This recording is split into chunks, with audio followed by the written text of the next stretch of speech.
સાબરકાંઠા જિલ્લાના મુખ્ય મથક હિંમતનગર તાલુકામાં આવેલા બહુમાળી ભવન ખાતે આવેલા ગુજરાત અનુસૂચિત જાતિ વિકાસ કોર્પોરેશનમાં કોમ્પ્યુટર ઓપરેટર દ્વારા ₹5,000ની રાત લેતા રંગે હાથ અરવલ્લી જિલ્લા એસીબીએ ઝડપી લીધો હોવાનું સામે આવ્યું છે.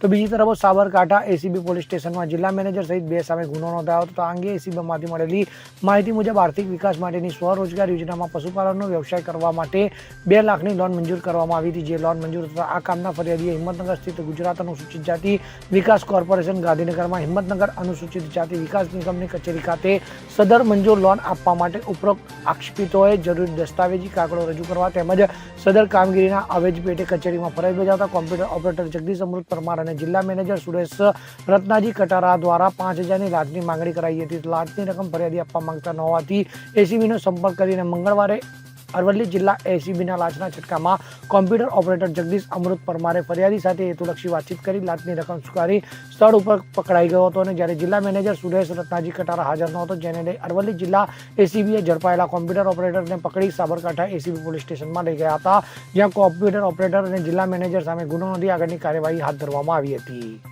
Bureau report CN24 news. હવે જુઓ દેશ દુનિયાની તમામ ખબરો તમારી આંગળીના ટેરવે.